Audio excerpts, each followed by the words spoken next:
Libertalia is a pirate-themed bluffing card game from Asmodee Editions and designer Paolo Mori. In Libertalia, each player is the leader of a crew of pirates that's attempting to earn as many doubloons as possible on their last 3 campaigns before they retire into comfort and wealth. It accommodates 2 to 6 players and plays out in about an hour. Each player starts Libertalia by randomly drawing a crew token and then taking the scoring marker, den, and 30-card character deck that match its color, as well as 10 doubloons. The rest of the money, as well as the bag of booty tokens, go next to the main ship board, and each player's scoring marker goes at the start of the scoring track. Libertalia plays out in 3 rounds of 7 days each, 6 days of looting and 1 day of rest. At the start of the first round, 1 booty token for each player is placed in each of the 6 squares below the ship on the main board. Then the youngest player chooses 9 cards from their character deck to make their starting hand. Every other player in the game chooses the same 9 cards, so everyone starts out with the same starting hand. Now, each day of looting consists of 4 phases: sunrise, day, dusk, and night. At sunrise, each player draws 1 character card from their hand and places it face down on the ship. Once everybody's chosen their card, they're flipped face up and placed in order of rank, which is indicated by the number in their upper left.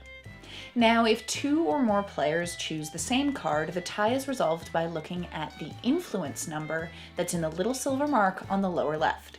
These influence numbers are the only differences between the 6 decks of cards. Next, each character's day action is resolved in order of ascending rank. Now, day actions can cause you to gain or to lose doubloons, to gain or to lose booty tokens, or they can cause a character to be discarded, in which case the character is placed in your graveyard just to the side of your den. Once everybody's day actions are completed, then it's dusk and time for looting. So in descending order of rank, each player who still has a character left on the ship takes 1 booty token from the day's loot. These are going to be added up on the day of rest, and the treasures are worth from 1 to 5 doubloons, while the cursed relics are going to cost you 3. The treasure maps aren't worth anything at all unless you can collect 3 of them, in which case they'll get you 12 doubloons. The 2 red booty tokens don't give you any doubloons, but they do trigger immediate actions. If you choose the saber, you can select a player on your left or your right and force that player to discard one of the characters in their den. If you choose the Spanish officer, that forces you to discard your current active character. Once looting is done, all of the characters that are still on the ship are moved from the ship to your den, and then it's night, and all of the characters in everyone's den resolve their night actions simultaneously. Now, on the final day of rest in each round, each character in each player's den can resolve their special day of rest action if they have one.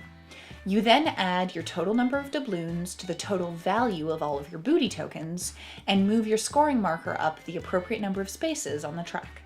All cards played that round are collected and set aside. That leaves you with 3 cards left in your hand. Another 6 cards are drawn from the character deck. Then, each player receives 10 doubloons, new booty tokens are set out on the board, and a new round begins.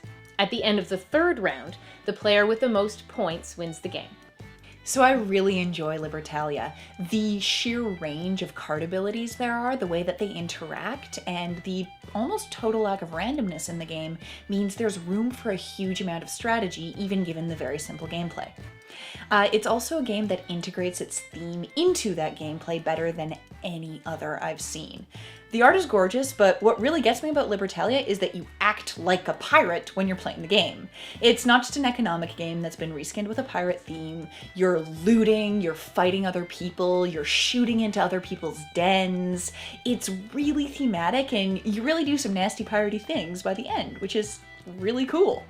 Of course, that nastiness might turn certain people off because you really have to get into direct conflict with other players to get anything at all accomplished.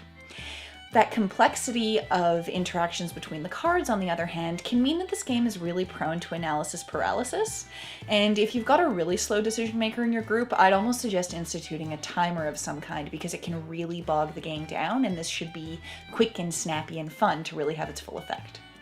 Another con for this game is It really is at its weakest with 2 players. You really want more than 2 players to really enjoy this game. It happens with a lot of games that have a range from 2 to a certain amount, is that sometimes with less players it's less fun. Yeah, this game kind of suffers from that a little bit. Libertalia, though, is a great game. I really love it. It's got a huge amount of replayability. That character deck that you have, you're not going to use all of the cards in one game. So every time you play, there can be a new starting hand and you get new characters to play with and new abilities, and that's great. Every time you play, it's different. Also, it's really quick to set up, really nice and fast to play. Even if you have a lot of players in the game, it's still really quick. So this is the kind of game that if you start to like it, it can show up a lot at your gaming table, and it can fit between larger, more complex games.